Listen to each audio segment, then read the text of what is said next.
Hi friends, welcome to Lakshmi కథల హరివిల్లు. మనం ఇప్పుడు పుట్టగంటి గోపీకృష్ణ గారిచే రచింపబడిన 9 రోజులు అనే క్రైమ్ అండ్ సస్పెన్స్ స్టోరీ గురించి చెప్పుకుంటున్నాం కదండి.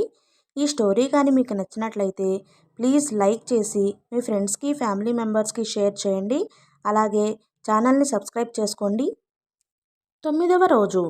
శంకర్ పహిల్వాన్ తెల్లవారక ముందే వచ్చాడు అతని దగ్గరికి. మీరు చెప్పిన దానికి ఇప్పటి పరిస్థితికి కాస్త తేడాగా ఉంది. నారాయణగాడు ఎక్కడ ఉంటాడో మనకు తెలియదు, పోలీసులకి తెలియదు. కానీ కొంతమంది జర్నలిస్టులకి ఈ విషయం తెలిసిపోయిందేమో అని అనుమానంగా ఉంది. దీంట్లో ఏసీపీ విజయ్ హస్తం కూడా ఉండి ఉండవచ్చని అనుమానంగా ఉంది. ఏ జర్నలిస్ట్? టీవీ10 జర్నలిస్ట్, పేరు అనిత. 10 నిమిషాలు కూర్చోండి అని లోపల గదిలోకి వెళ్ళాడు. 10 నిమిషాలన్నది అరగంట అయింది. శంకర్ పహిల్వాన్ కుర్చీలో నుండి లేవబోతుంటే లోపల నుండి వచ్చాడతను. టీవీ వాళ్ళకి గాని పోలీసులకి గాని ఈ విషయంలో ఏ సంబంధమూ లేదు. బహుశా ఆ అనిత తనే సొంతంగా ఈ పరిశోధన చేస్తుండవచ్చు. తనకున్న పరపతి అంతా ఉపయోగించి కనుక్కున్న విషయాన్ని వివరంగా చెప్పాడు. ఇద్దరూ ఒక నిమిషం ఆలోచిస్తూ కూర్చున్నారు. మరి ఏం చేయమంటారు? అడిగాడు శంకర్. నారాయణతో పాటు అనితను కూడా బంధించండి. బాగా గుర్తుపెట్టుకోండి, ఇద్దరి ప్రాణాలకు ఎలాంటి హాని జరగకూడదు. అనిత పక్కనున్న వాడు మాత్రం నాకు అవసరం లేదు, మీ ఇష్టం. అనిత మాత్రం ప్రాణాలతో ఎందుకు? అనవసరపు రిస్క్. అనితతో నాకు వేరే పని ఉంది. చెప్పినట్లు చెయ్యండి. అయితే మరో 20 లక్షలు అవుతుంది. సరే. కోదండరావుకి దాదాపు అర్ధరాత్రి ప్రాంతంలో ఫోన్ వచ్చింది అధిష్టానం నుండి. అర్జెంటుగా అధినేతతో చర్చలకి రేపు ఢిల్లీ రావాల్సిందిగా వచ్చిన మెసేజ్ అది. అనుకుంటున్నదే అయినా ఆఖరి నిమిషం వరకు ప్రత్యామ్నాయాలు వెతుకుతూనే ఉన్నాడు కోదండరావు.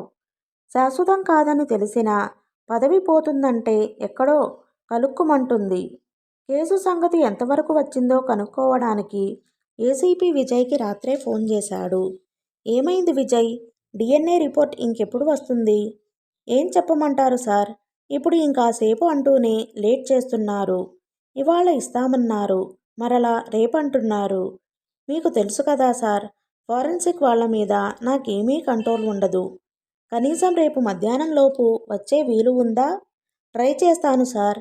ఏమీ అనుకోకపోతే ఒక మాట, వామనమూర్తి గారికి చెప్పకపోయారా సార్? నవ్వేశాడు కోదండరావు. చూద్దాం అంటూ. వామనమూర్తికి ఢిల్లీలోని అతని శ్రేయోభిలాషి ఫోన్ చేసి చెప్పాడు. కోదండరావుని ఢిల్లీ పిలిచారు. ఈరోజు అటో ఇటో తేలిపోతుంది. అది తేలటమేమో కానీ వామనమూర్తి గాలిలో తేలిపోతున్నాడు. 2 రోజులు, మహా అయితే ఇంకొక రోజు తరువాత తన ముఖ్యమంత్రి. 40 సంవత్సరాల కృషి, మంచి చెడు తీసి పక్కన పెడితే రాజకీయాలలోని ప్రతి వ్యక్తి గోల్ అదే కదా. చివరి నిమిషంలో అలసత్వం పనికిరాదు. చెయ్యాల్సిన పనులు ఇంకా ఉన్నాయి. హఠాత్తుగా గుర్తుకు వచ్చింది. రవివర్మకి అసెంబ్లీ సీటుకి సహాయం చెయ్యమని కోదండరావు దగ్గరికి వెళ్ళిన రోజు ఎన్ని రోజులైంది? వారం రోజులైంది. ఇంతలో ఎంత మార్పు? బహుశా ఇంకొక వారం రోజుల్లో కోదండరావు నా చుట్టూ తిరగాల్సి ఉంటుంది. తిరుగుతాడా లేదా? చూద్దాం. ఫోన్ తీసి ఫోరెన్సిక్ హెడ్కి ఫోన్ చేశాడు. ఏందయ్యా, ఎంతవరకు వచ్చింది ఆ సంజయ్ డిఎన్ఏ టెస్ట్ రిపోర్ట్? అయ్యా, అది పూర్తయిపోయి 24 గంటలు దాటింది. ఏదో వంక పెట్టి మరలా 1-2 పోర్షన్లు రీవెరిఫికేషన్కి పంపాను. అవి కూడా ఏ నిమిషమైనా వచ్చేస్తాయి. నా మీద ఒత్తిడి నిమిషానికి పెరిగిపోతుంది. ఏదో కాబోయే ముఖ్యమంత్రి గారు అడిగారు కదా అని ధైర్యం చెయ్యటమే కానీ అన్నాడు ఫోరెన్సిక్ హెడ్ రమణారావు. ఏందయ్యా, కాబోయే ముఖ్యమంత్రినని పనిచేస్తున్నావా? అయితే కూకట్పల్లిలో అపార్ట్మెంట్ అక్కర్లేదా?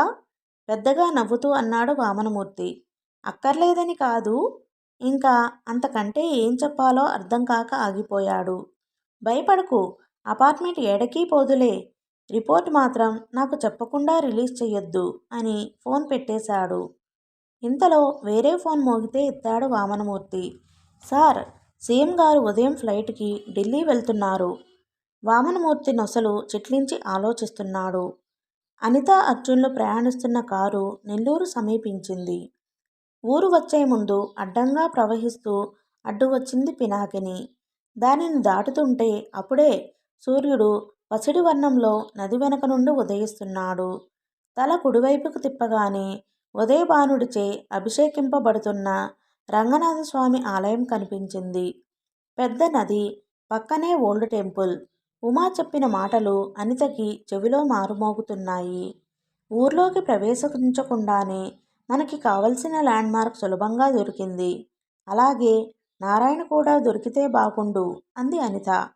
అవునన్నట్లు తల ఊపి కారు రోడ్డు పక్కన ఆపాడు. అక్కడ నిలబడి ఉన్న వారిని గుర్తులు అడిగి కారుని ఆలయం వైపు పోనిచ్చారు అర్జున్. సుబాని, గంగులు, గోపాల్ ముగ్గురూ వస్తున్న కారు నెల్లూరులోకి ప్రవేశించింది. వాళ్ళు కూడా ఊరికి కొత్తే, కానీ వారికి అప్పగించిన పని చాలా సులువైనది. వెళ్ళి రైల్వే స్టేషన్ దగ్గర నిలబడి ఉండాలి. కృష్ణా ఎక్స్ప్రెస్ వెళ్లే వరకు వేచి చూడాలి. ఒకవేళ ట్రైనులోని యాదగిరిని ఇదే ఊరిలో కాంటాక్ట్ చేసే ప్రయత్నం చేస్తే అప్పుడు అసలు యాక్షన్ మొదలవుతుంది. పైకి సాధారణంగా కనిపిస్తున్న వాళ్ళు అవసరమైతే ప్రాణాలకు తెగించే తెగువ ఉన్నవారే. ఇలాంటి పనుల్లో రాటుతేలిపోయిన వారే. సమీపంలోని ఒక హోటల్లో టిఫిన్ లాగించి రైల్వే స్టేషన్కి ఎదురుగా రోడ్డు మీద కారు పార్కు చేసి కూర్చున్నారు. ఎందుకైనా మంచిదని నారాయణ ఫోటో బయటకు తీసి ముగ్గురూ జాగ్రత్తగా పరిశీలించారు. అతను తిరుపతి వెళ్ళాడు కాబట్టి బహుశా గుండుతో ఉండి ఉండొచ్చన్న అనుమానంతో అతని రూపాన్ని గుండులోకి మార్చి ఊహించుకొని మనసులోనే రిజిస్టర్ చేసుకుంటున్నారు. ఇంకా 2 గంటల పైనే టైం ఉంది కృష్ణా ఎక్స్ప్రెస్ నెల్లూరు చేరడానికి. నారాయణ ఉదయాన్నే నిద్రలేచాడు. జీవితంలో ఇప్పటి వరకు కొన్ని వేల ఉదయాలు చూశాడు. ఈ రోజు మాత్రం తన జీవిత ముఖ చిత్రాన్ని మార్చే రోజు. కాస్త జాగ్రత్త, ఇంకాస్త నేర్పు చాలు మిగిలిన జీవితం సుఖంగా గడిచిపోవడానికి. సూట్ కేసులో నుండి శుభ్రంగా ఇస్త్రీ చేసిన బట్టలు తీసి వేసుకున్నాడు. ఏంటి నాన్న, ఎక్కడికి వెళ్తున్నావు? ఇంత పొద్దున్నే తయారవుతున్నావు? వాణి అడిగింది ఆశ్చర్యంగా అంత ఉదయాన్నే రెడీ అవుతున్న తండ్రిని చూసి. చిన్న పనుందిలేమ్మా, వెంటనే వస్తాను అన్నాడే తప్ప ఇంకేమీ మాట్లాడలేదు. జేబులో డబ్బులు పెట్టుకుంటుంటే గుర్తుకు వచ్చింది స్టేషన్లో ప్లాట్ఫామ్ టికెట్ కోసం 3 రూపాయల చిల్లర కావాలని. ఒక్కొక్కసారి అవసరమైనంత చిల్లర లేక కూడా ఇబ్బంది పడవలసి ఉంటుంది. ఏమ్మా, 3 రూపాయల చిల్లర ఉంటే చూడు అన్నాడు వాణితో. వాణి లోపలకు వెళ్ళి చిల్లర తీసుకువచ్చింది. ఎందుకు నాన్న, మళ్ళీ అడిగింది వాణి. ప్లాట్ఫామ్ టికెట్కి లేమ్మా. ఏంటి నాన్న, ఊరు వెళ్తున్నావా? ఊరు వెళ్ళేవారు ప్లాట్ఫామ్ టికెట్ కొనుక్కోరు. స్టేషన్లోకి వెళ్ళాలంటే అది కావాలి.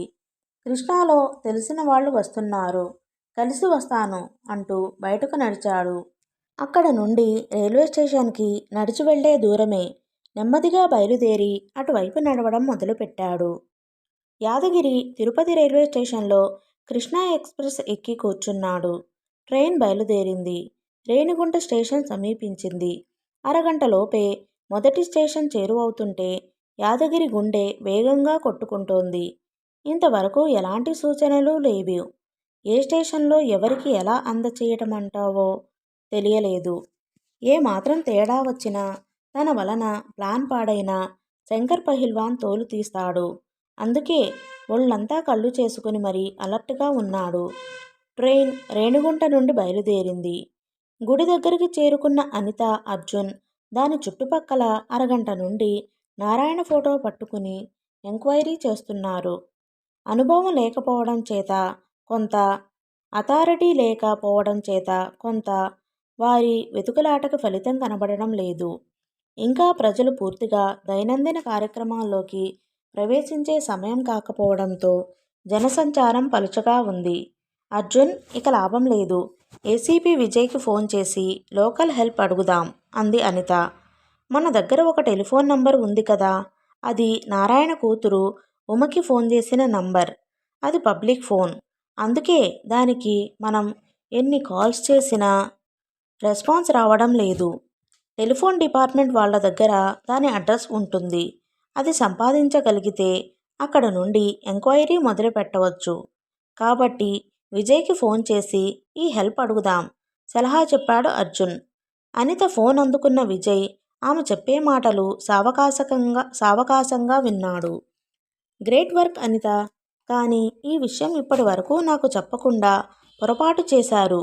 ఎనీహౌ నేను అక్కడ ఉన్న డిఎస్పీకి విషయం వివరిస్తాను. అలాగే మీకు కావలసిన ఫోన్ వివరాలు కూడా కనుక్కోమని చెప్తాను. నేను మీకు మరలా ఫోన్ చేస్తాను. మరొక పావుగంటలో విజయ్ నుండి ఫోన్ వచ్చింది. Anitha, public phone address note చేసుకోండి. అలాగే మీ ఫోన్ నంబర్ డిఎస్పి ఆనంద్కి ఇచ్చాను. అతను మిమ్మల్ని కాంటాక్ట్ చేస్తాడు. మీకు మరే విధమైన సహాయం కావాల్సి వచ్చినా ఆయనని అడగండి. Don't hesitate. అలాగే నేను చెప్పిన విషయం గుర్తుపెట్టుకోండి. మీకు తెలిసినవి ఏ విషయమైనా ముందుగా నాకే చెప్పండి. అది మీకు నాకు కూడా ఉపయోగకరం అని ఫోన్ పెట్టేశాడు. అవును, అలా చేయటమే మంచిది. అనిత కూడా విజయ్ చెప్పిన విషయాలు అర్జున్కి చెప్పి తన అభిప్రాయం కూడా చెప్పింది. విజయ్ చెప్పిన అడ్రస్కి దగ్గరలోని ఒక కిళ్ళీ కొట్టు దగ్గర అడిగారు. అతను చెప్పిన సూచనల ప్రకారం అటువైపు నడిచారు. సుమారు ఫర్లాంగు దూరం నడిచాక పూర్తిగా నది మీద కట్టకి ఆనుకుని కొన్ని ఇళ్ళు కనిపించాయి. ఏ విధమైన ప్లానింగు లేకుండా అడ్డదిడ్డంగా కట్టిన ఇళ్లను చూస్తుంటే అవన్నీ ఆక్రమించుకున్న ప్రభుత్వ స్థలాల్లో కట్టిన ఇళ్ళని అర్థమైపోతుంది. ఆ ఇళ్ల మధ్యలోనే ఒక బడ్డీ కొట్టుకు ఆనుకుని కనిపించింది రూపాయి కాయిన్ వేసి కాల్ చేసి వీలున్న ఫోను.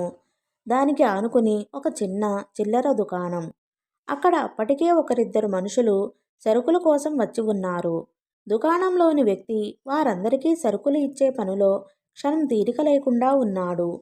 నెమ్మదిగా సందు చూసి దుకాణంలోని వ్యక్తికి ఫోటో చూపించి అడిగింది అనిత. ఈ ఫోటోలోని వ్యక్తి ఎక్కడన్నా చూశారా అని. తలెత్తే తీరిక ఉండడం లేదు. ఇంకా మొహాలు చూసేది ఎక్కడమ్మా? కనీసం ఫోటో వంక సరిగ్గా చూడకుండా చెప్పాడు. ఈ మనిషి ఈ ఫోన్ నుండే ఫోన్ చేశాడు. అందుకనే ఇక్కడికి వచ్చి అడుగుతున్నాం. ఈసారి కాస్త పరిశీలనగా చూశాడు. ఎక్కడో చూసినట్లు ఉంది కానీ ఎక్కడో గుర్తుకు రావడం లేదు.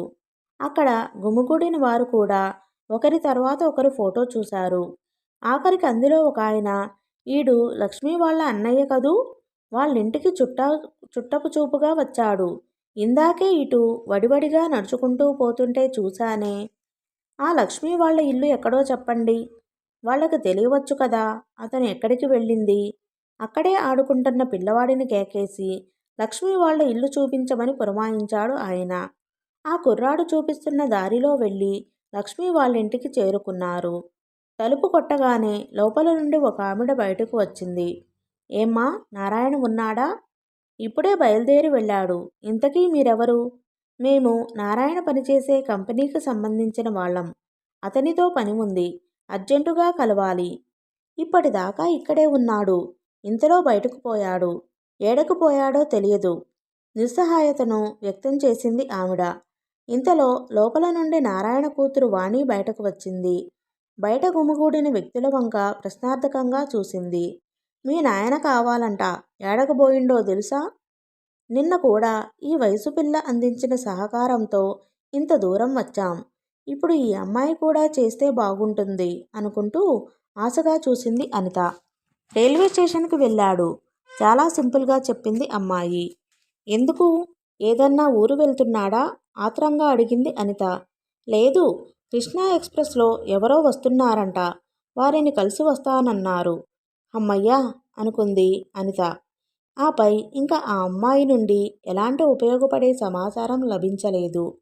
వెంటనే డిఎస్పి ఆనంద్కి తాము రైల్వే స్టేషన్ వైపు వెళ్తున్నామని మెసేజ్ అందించి కారు వైపు పరిగెత్తారు అనిత అర్జున్లు. నారాయణ రైల్వే స్టేషన్కి చేరుకుని కృష్ణా ఎక్స్ప్రెస్ ఏ ప్లాట్ఫామ్ మీదకు వస్తుందో కనుక్కున్నాడు. ప్లాట్ఫామ్ టికెట్ తీసుకుని ఆ ప్లాట్ఫామ్ మీదకు చేరుకున్నాడు నారాయణ. ట్రైన్ దిగిన పాసింజర్లు బయటకు వెళ్ళడానికి వీలుగా సబ్వే కట్టి ఉంది. దాని మొదట్లో ఒక టీసీ నిల్చుని ఉన్నాడు. ట్రైన్ దిగిన పాసింజర్లు టికెట్లు వెరిఫై చేయడానికి వీలుగా ఉంది. నారాయణ సూటిగా అతని దగ్గర వెళ్ళి సార్ అని పిలిచాడు. తలెత్తి చూశాడు టీసీ. మా వాళ్ళని ముందు కంపార్ట్మెంట్లో ఎక్కించాలి. అందుకని నేను ముందు వైపు వెళ్తున్నాను. మా ఫ్రెండ్ కూడా ఇదే ట్రైన్లో వెళ్తున్నాడు. వాడు నాకు ఒక కవరు ఇవ్వాలి. మేమిద్దరం ఒకరినొకరం వెతుక్కునే సమయం ఉండదు కాబట్టి ఆ కవరు మీకు ఇవ్వమని చెప్పాను. కొద్దిగా తీసుకుని ఉంచండి. తరువాత నేను వచ్చి కలెక్ట్ చేసుకుంటాను అన్నాడు. దాంట్లో ఏముందో ఏమో నాకెందుకు, నా వల్ల కాదు నిర్మొహమాటంగా అన్నాడు టీసీ. 10 గ్రాములు కూడా ఉండని కవర్లో ఏముంటాయి సార్? మీకు అంత అనుమానంగా ఉంటే చింపి చూసుకున్నాకే తీసుకోండి అంటూ దూరంగా వెళ్ళిపోయాడు నారాయణ. దూరంగా కాస్త ప్రశాంతంగా ఉన్న ప్రదేశానికి వెళ్ళి పేపర్లోని యాడ్ ఇచ్చిన నంబర్కు ఫోన్ చేశాడు. అటు ఉన్న వ్యక్తి దగ్గర రసీదు ఉందని కన్ఫర్మ్ చేసుకున్నాక దానిని ఎలా డెలివరీ చెయ్యాలో సూచనలు ఇచ్చాడు. కృష్ణా ఎక్స్ప్రెస్ సరైన సమయానికే వస్తుందని అనౌన్స్మెంట్ వినిపిస్తుంది. కోదండరావు ఢిల్లీ బయలుదేరాడు. హైదరాబాద్ ఎయిర్పోర్ట్ చేరుకున్నాడు. మామూలుగా ముఖ్యమంత్రి ఢిల్లీ వెళ్తుంటే ఉండే హడావిడి లేదు. కొంతమంది అంతరంగికులు తప్ప ప్రస్తుతం అతనితో ఎవరూ లేరు. నిర్వికారంగా ఏకాంతంలో వీఐపీ లాంజ్లో కూర్చుని రాబోయే విమానం కోసం ఎదురు చూస్తున్నాడు.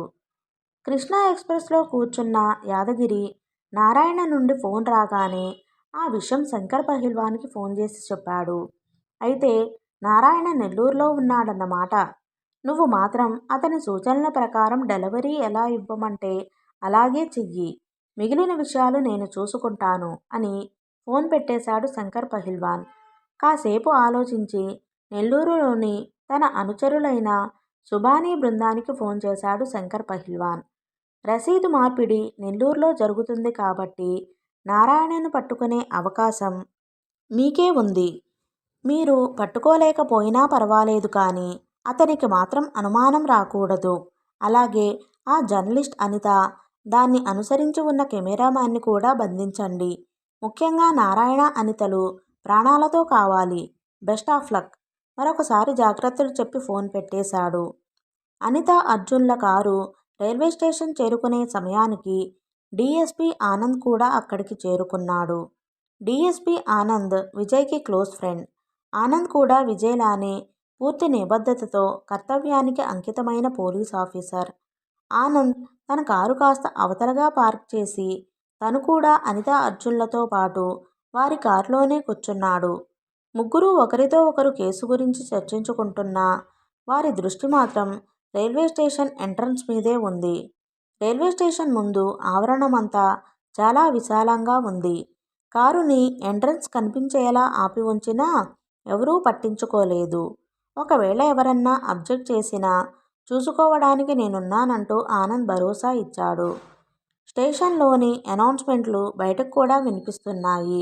కృష్ణా ఎక్స్ప్రెస్ రాబోతుందని చేస్తున్న అనౌన్స్మెంట్ వినిపిస్తుంది. అనిత అలర్ట్ అయింది. అప్పటిదాకా స్తబ్దుగా ఉన్న స్టేషన్ చుట్టూ వాతావరణంలో అలజడి మొదలైంది. ప్రయాణికుల రద్దీ నెమ్మదిగా పెరుగుతోంది. స్టేషన్ ప్రధాన ద్వారం దగ్గర వచ్చే పోయే ప్రయాణికులు, రిక్షా వాళ్ళు, ఆటో డ్రైవర్లతో చిన్న గుంపు ఏర్పడుతోంది. ఆఖరి నిమిషంలో హఠాత్తుగా వచ్చిన ఆలోచనని క్లియర్ చేయడానికి అనిత ఆనందని అడిగింది.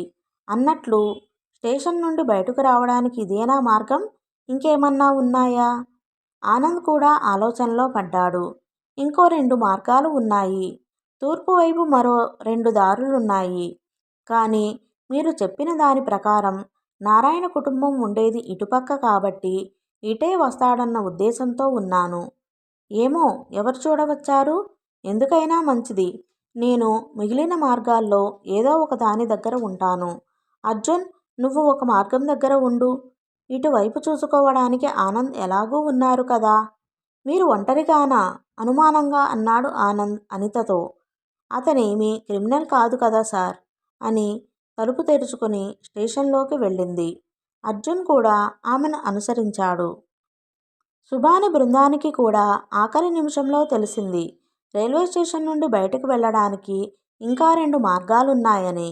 అప్పటిదాకా కృష్ణా ఎక్స్ప్రెస్ వచ్చే వరకు కాలక్షేపం చేసి వెనక్కు వెళ్ళడం అనుకున్న సుబాని బృందానికి రసీదు మార్పిడి ఈ స్టేషన్లోనే జరుగుతుందని తెలిసేసరికి లోపల టెన్షన్ పెరిగిపోయింది. ఈలోపు ఈ వేరే వేరే దారుల సంగతి తెలిసి ఇంకా కన్ఫ్యూజ్ పెరిగిపోయింది. ముగ్గురు 3 వైపులా వెళ్దామా అనుకున్నారు. కానీ ఒకవేళ నారాయణ కనిపించిన ఒకరే అయితే అతనిని పట్టుకోవడం, అందులో ప్రాణాలతో పట్టుకోవడం కష్టమవుతుందని నిర్ణయించుకుని చివరికి ముగ్గురూ కలిసే ఉండాలనుకున్నారు.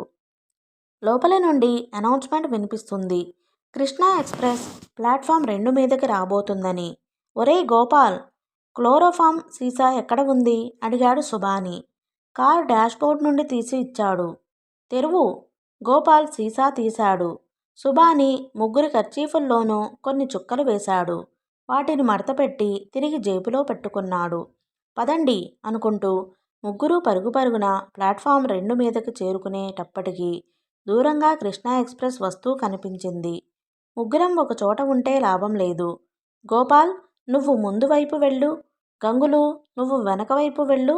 అందరి సెల్ ఫోన్లు రెడీగా ఉంచుకోండి. కమాన్, రన్ అన్నాడు సుబాని. గోపాల్, గంగులు చెరొక వైపుకి పరిగెత్తారు. సుబానీని దాటుకుంటూ వెళ్లారు అనిత, అర్జున్లు. అయితే హడావిడిలో ఉన్న సుబాని వీరిని గమనించలేదు. అతని దృష్టి అంతా ప్లాట్ఫామ్ మీద నారాయణ ఎక్కడన్నా కనిపిస్తాడా అని వెతకటంలోనే ఉంది. స్టేషన్లో ఆగింది కృష్ణా ఎక్స్ప్రెస్. యాదగిరి తన సీటు చూస్తుండమని పక్కవారికి చెప్పి కిందకు దిగాడు. ట్రైన్ నుండి దిగిన జనం ప్రవాహంలాగా బయటికి వెళ్తున్నారు. వారితో పాటు తను కూడా అటువైపు నడిచాడు.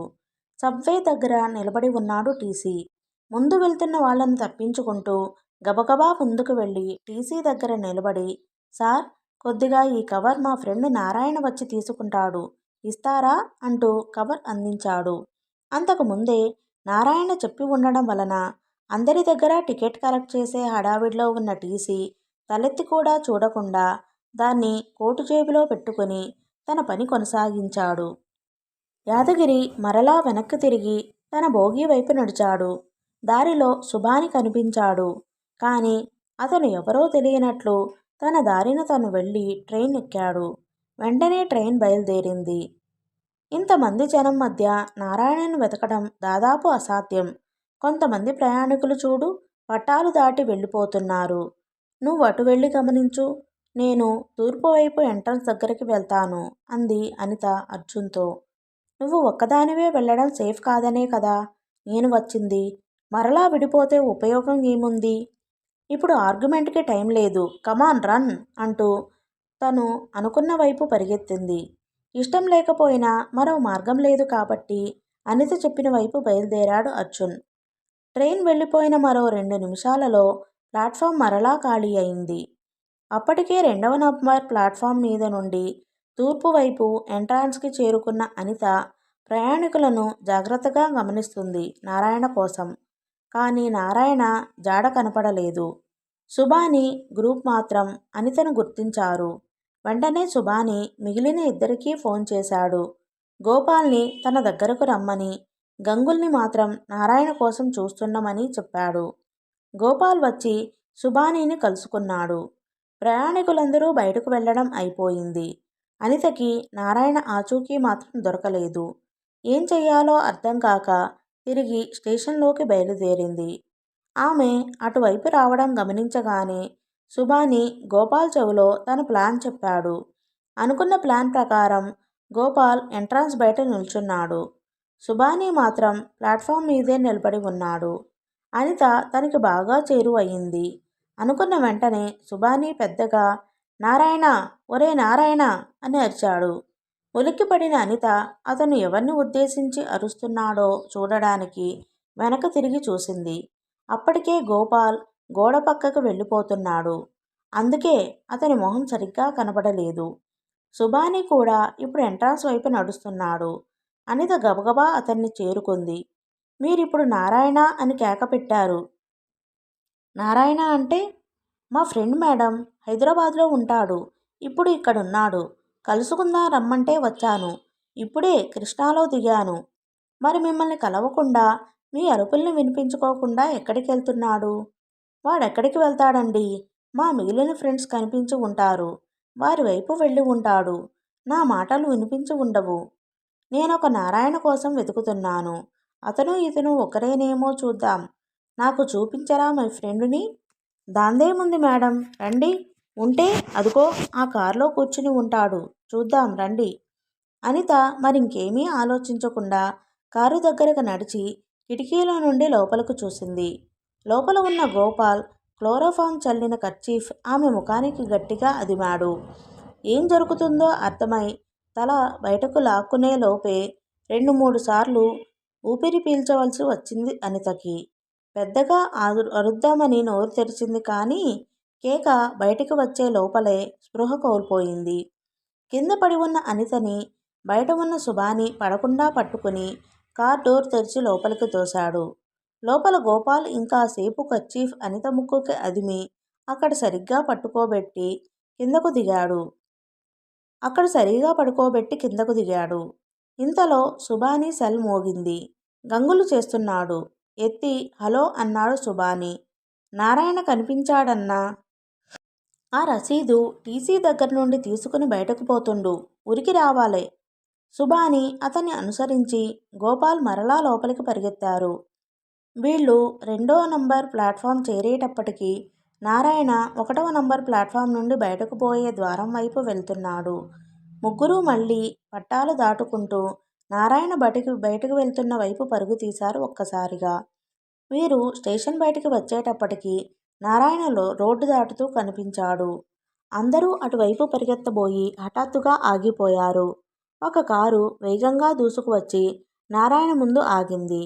అందులో నుండి ఒక వ్యక్తి దిగాడు. అంత దూరం నుండే అతను మఫ్తీలో ఉన్న పోలీస్ ఆఫీసర్ అని వీళ్ళకి అర్థమైంది. అతను కారు తలుపు తీసి నారాయణ్ని కాస్త బలవంతంగానే కారులోకి తోశాడు. అంటే ఈ చుట్టుపక్కల పోలీసులు కాపు కాశారన్నమాట. మనమిక ఇక్కడ ఉండడం క్షేమం కాదు. పదండి పోదాం అంటూ ముగ్గురు తమ కార్ల వైపు పరుగు తీశారు. లోపల అనిత నుండి విడిపోయి నారాయణ కోసం వెతుకుతున్న అర్జున్కి ఆఖరి నిమిషంలో స్టేషన్ నుండి బయటపడబోయే ముందు కనిపించాడు నారాయణ. అప్పటికే అతను చాలా దూరంలో ఉండడంతో బయట ఉన్న ఆనంద్కి ఫోన్ చేసి హెచ్చరించాడు నారాయణ బయటకు వస్తున్నాడని. ఆ ఫోన్ కాల్తో అలర్ట్ అయిన ఆనంద్ నారాయణ్ని స్టేషన్ బయట బంధించాడు. అర్జున్ అతని కోసం వెతకడం మొదలుపెట్టాడు. నారాయణని కారు లోపల డోర్కి సంకెళ్లతో బిగించిన ఆనంద్కి అనిత అర్జున్లు ఎంతకీ రాకపోవడంతో అనుమానం కలిగించింది. కారుని పక్కకు తీసి అక్కడ ఉన్న ట్రాఫిక్ కానిస్టేబుల్ని పిలిచాడు. పిలిచిందెవరో గుర్తించిన కానిస్టేబుల్ పరిగెత్తుకుంటూ వచ్చి సెల్యూట్ చేసి నిలబడ్డాడు. నువ్వీ కారుని కనిపెట్టుకుని ఉండు, నేనిప్పుడే వస్తాను అని స్టేషన్లోకి పరిగెత్తాడు. స్టేషన్లో అనిత కోసం వెతుకుతున్న అర్జున్ కనిపించాడు. ఇద్దరూ కలిసి స్టేషన్ అంతా వెతికినా ఎక్కడా అనిత కనిపించలేదు. రెండో వైపు ఎంట్రన్స్ దగ్గర 1-2 చోట్ల ఎంక్వైరీ చేశారు. ఎవరో ఒకతనితో కలిసి బయటకు వెళ్ళిందని ఒకరు చెప్తే అక్కడ నిలబెట్టి ఉన్న కారులో వారితో మాట్లాడిందని ఇంకొకరు చెప్పారు. మరొక 10 నిమిషాల తరువాత అనిత కిడ్నాప్ అయినట్లు నిర్ధారించుకున్నారు ఆనంద్, అర్జున్లు. సుబాని శంకర్ పహిల్వాన్కి ఫోన్ చేశాడు. జరిగిందంతా వివరించాడు. అన్నా, ఆ పోరైతే నాతోటే ఉంది. నారాయణ గాడిని పోలీసులు పట్టుకున్నారు. పోలీసులకి వాడక్కడ ఉన్నట్లు ఎలా తెలిసిందో సమజేవటం లేదు. మిమ్మల్ని పోలీసులు చూశారా? లేదన్నా, చూడలేదు, చాలా కాన్ఫిడెంట్గా చెప్పాడు. అయితే సీదా హైదరాబాద్ వచ్చేయండి. ఆ అమ్మాయిని కూడా తీసుకురండి. మాల్ జాగ్రత్త. హైదరాబాద్ వచ్చినాక ఫోన్ చెయ్యండి. ఆనంద్ అనిత కిడ్నాప్ అయిందన్న అనుమానం కలగగానే ఏసీపీ విజయ్కి ఫోన్ చేశాడు. వివరంగా చెప్పాడు ఏం జరిగిందో. విజయ్ వెంటనే నిర్ణయాలు తీసుకున్నాడు. ఆనంద్కి చెప్పవలసిన విషయాలన్నీ చెప్పిన విజయ్ చివరలో మీరు కూడా జాగ్రత్తగా ఉండండి, ఎవరినీ నమ్మవద్దు, ఆఖరికి మన డిపార్ట్మెంట్ వాళ్ళని కూడా అన్నాడు. అందుకే పట్టుకున్న నారాయణని ఎక్కడికి తీసుకువెళ్లాలని సమస్య వచ్చినప్పుడు పోలీస్ స్టేషన్కి కాకుండా దగ్గరలోని ఒక లాడ్జింగ్కి తీసుకురమ్మని చెప్పాడు. అక్కడికే తీసుకువెళ్ళాడు ఆనంద్. శంకర్ పహిల్వాన్ నుండి ఫోన్ రాగానే శుభవార్త అయి ఉంటుందని ఆశగా ఎత్తిన అతనికి నిరాశే ఎదురైంది. శంకర్ చెప్పిన మాటలు పూర్తిగా అర్థమయ్యేటప్పటికి కాస్త భయం కూడా కలిగింది. పాడు చేశారు కదయ్యా, మీ మీద నమ్మకంతో బాధ్యతంతా మీ మీద పెట్టినందుకు నట్టేట్ల ముంచేశారు. సరేలే, కనీసం ఆ అమ్మాయి తప్పించుకుపోకుండా చూడండి. మరి నారాయణ సంగతో చూద్దాం. వాడి మాటకి విలువ, నా మాటకి విలువ. వాడి దగ్గర సాక్ష్యమేమీ లేదు కదా. వాడి దగ్గర లేకపోవచ్చు. పోలీసులకి మీ మీద అనుమానం వస్తే హంతకుడి డిఎన్ఏ మీ డిఎన్ఏని మ్యాచ్ చేసి చూస్తారు. అప్పుడు నిజం బయటపడిపోతుంది కదా. మ్యాచ్ చేయడానికి హంతకుడి డిఎన్ఏ ఉండాలి కదా. అదే లేదనుకో, మాయమైపోయిందనుకో, అప్పుడేం చేస్తారు? ఆ విషయాలన్నీ నేను చూసుకుంటాను. ఆ అమ్మాయిని జాగ్రత్తగా ఇక్కడికి చేర్చడం వరకు మీరు చెయ్యండి. నారాయణతో నిజం చెప్పించడానికి ఒప్పించడానికి ఆనంద్కి అరగంట కూడా పట్టలేదు. స్వతహాగా నారాయణ నేరస్తుడు కాదు. అందివచ్చిన అవకాశాన్ని ఉపయోగించుకోవాలని అనుకున్నాడు. ప్రస్తుతం పశ్చాత్తాపంతో కుమిలిపోతున్నాడు. ఆ పరిస్థితులలో అతనికి ఆనంద్ అర్జున్లు చేసిన బ్రెయిన్ వాష్ ఫలించింది. పైగా ఆనంద్ అతన్ని అప్రూవర్ కింద కన్ఫీడియర్ చేయించి శిక్ష పడకుండా చూస్తానని ప్రామిస్ చేయడంతో నారాయణ మొత్తం జరిగిందంతా వివరించాడు. అతను చెప్పింది ముందు వారు నమ్మలేకపోయారు. మరలా అడిగి కన్ఫర్మ్ చేసుకున్నారు. అరగంట వ్యవధిలో రెండోసారి ఫోన్ చేశాడు ఆనంద్ ఏసీపీ విజయ్కి. అంత అనుభవం ఉన్న విజయ్ కూడా హంతకుడి వివరాలు విని ఆశ్చర్యపోయాడు. తేరుకున్నాక జరగవలసిందంతా వివరంగా చెప్పాడు. తరువాత ఆనంద్ అర్జున్తో చెప్పాడు ఏం చెయ్యాలో, విజయ్ ఏం చెయ్యమన్నాడో. మీరు ఇక్కడే ఉండండి. నేను దగ్గరలో ఎవరన్నా ఫోటోగ్రాఫర్ ఉన్నాడేమో చూసి వస్తాను. మీరు నేనెవరో మర్చిపోతున్నారు. ఆ పని నేను చెయ్యగలను. కింద కారులో నా ఎక్విప్మెంట్ ఉంది, తీసుకువస్తాను అని లేచి, అనిత సంగతి ఏమిటి సార్? ఇంత బ్రేక్ త్రూకి కారణమైన అనిత నిస్సహాయంగా వారి మధ్య చిక్కుబడిపోయింది అన్నాడు బాధగా. నవ్వాడు ఆనంద్. అనితని క్షేమంగా మీకు అప్పచెప్పడానికి కావలసిన అన్ని ఏర్పాట్లు చేస్తున్నానని విజయ్ మీకు చెప్పమన్నారు. కాబట్టి ఆ బాధ్యత ఆయనకి వదిలేయండి. అర్జున్ పరిగెత్తుకుంటూ కిందకి వెళ్ళి కెమెరా ఎక్విప్మెంట్ పట్టుకు వచ్చాడు. నారాయణ చెప్తున్న విషయాలన్నీ రికార్డ్ చేయడం మొదలుపెట్టారు.